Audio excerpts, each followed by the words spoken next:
नमस्कार दोस्तों, मैं आप सभी को शुरुआत में ही बता देना चाहता हूँ, ये कहानी सुनने में तो बिल्कुल सीधी लगेगी, पर अगर तुमने ध्यान से सुनी तो आखिर में जो महसूस होगा उससे बचना मुश्किल है। तो चलिए फिर इस डर को शुरू करते हैं। गांव के बिल्कुल किनारे एक पुराना तालाब था। उसका नाम बस पुराना तालाब ही था। किसी ने कभी उसका असली नाम लेने की जरूरत ही नहीं समझी। तालाब की माटी हमेशा गीली ही रहती थी, चाहे गर्मी पड़ रही हो या जाड़े वाली सर्दी उतर चुकी हो। वहाँ की मिट्टी में हमेशा गीली नमी रहती थी, हल्की सी बदबू और एक अजीब सी ठंडी। लोग कहते थे उधर शाम को मत जाना, पर क्यों, इसका जवाब कभी साफ नहीं मिला।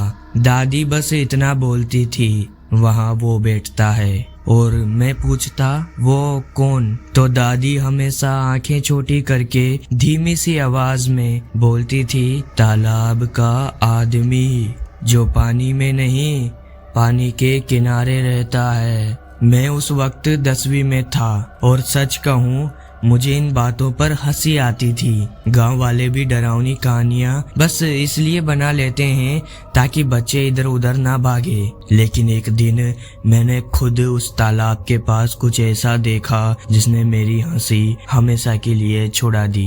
उस शाम में अपने दोस्त मुकेश के साथ खेत से लौट रहा था। सूरज ढल चुका था, हवा में हल्की सी सौंधी खुशबू थी और रास्ता बिल्कुल खाली। मुकेश बोला, चल तालाब के रास्ते से चलते हैं, शॉर्टकट है। मुझे दादी की बात याद आई, पर मजाक उड़ाते हुए मैंने कहा, हाँ चलते हैं, तालाब का आदमी आ जाएगा हमें पकड़ने, चल वैसे ही चलते हैं। हम दोनों हंसते हुए तालाब की तरफ मुड़ गए। तालाब जैसे ही नजर आया वहाँ कुछ अलग सा लगा। हवा अचानक ठंडी हो गई, जैसे किसी ने आसपास की गर्मी खींच ली हो। पेड़ बिल्कुल चुप थे, कोई पत्ता हिलता नहीं था, और सबसे अजीब बात, तालाब की सतह बिल्कुल स्थिर थी। ऐसी स्थिर कि लगता था पानी नहीं कांच रखा हो। मुकेश ने कहा, चल जल्दी निकलते हैं, अंधेरा गहरा हो रहा है। लेकिन मेरी नजर तभी तालाब के दाहिने किनारे पर गई। वहाँ कीचड़ में कुछ दबा हुआ था।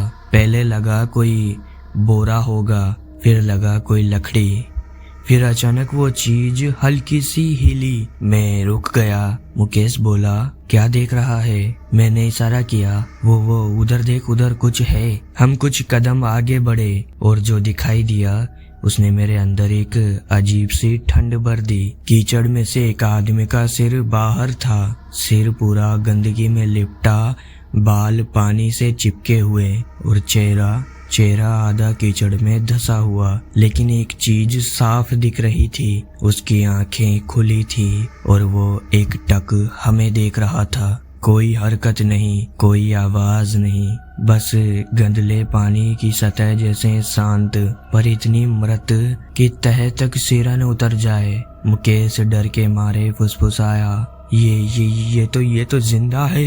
मैं कुछ बोलता उससे पहले वो आदमी पलक झपक गया, धीरे से, मानो बहुत वक्त बाद किसी ने उसकी तरफ देखा हो। जैसे ही उसकी पलक झपकी, तालाब की सतह में छोटी सी लहर उठी, बिल्कुल वैसी लहर जैसी गहरा पानी भीतर से हल्का सा हिले तो उठती है। हम दोनों जम गए। वो आदमी अपनी गर्दन कीचड़ से बाहर निकालने की कोशिश कर रहा था, धीरे धीरे, ऐसे जैसे वर्षों से कीचड़ में फंसा हो और किसी को देखकर याद आया हो कि उसे बाहर आना है। इससे पहले कि हम हिलते, उसके होठ हिले और बहुत धीमी, बहुत टूटी हुई आवाज आई, रुक जाओ। उसे एक शब्द ने मुझसे मेरा सांस छीन लिया। वो आवाज इंसानी कम और किसी पुराने थके पानी जैसी ज्यादा थी। मुकेश अचानक चिल्लाया, भाग!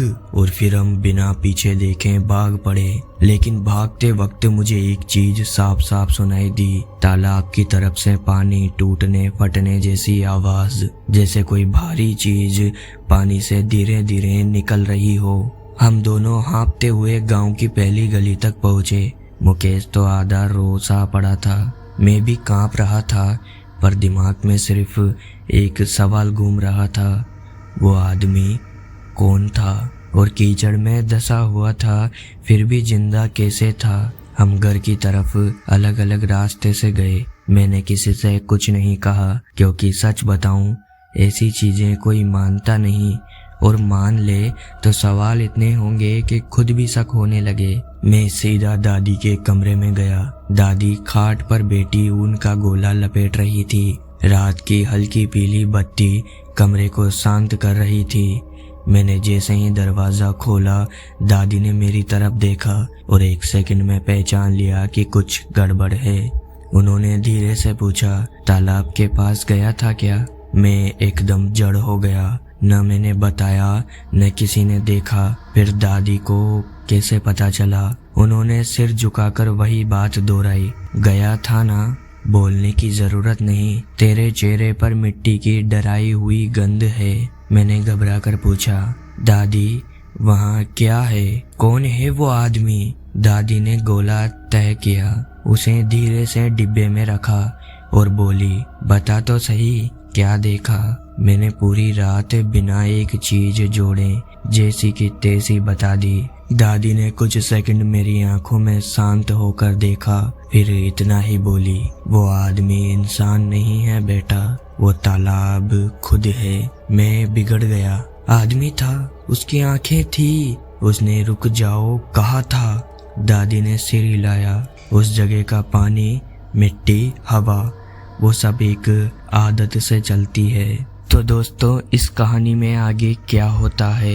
ये जानेंगे हम इस कहानी के पार्ट 2 में। अगर आप इस कहानी का पार्ट 2 सुनना चाहते हो तो चैनल को सब्सक्राइब कर देना और वीडियो को लाइक कर देना। मिलते हैं अगली रात पार्ट 2 के साथ। जब तक के लिए धन्यवाद।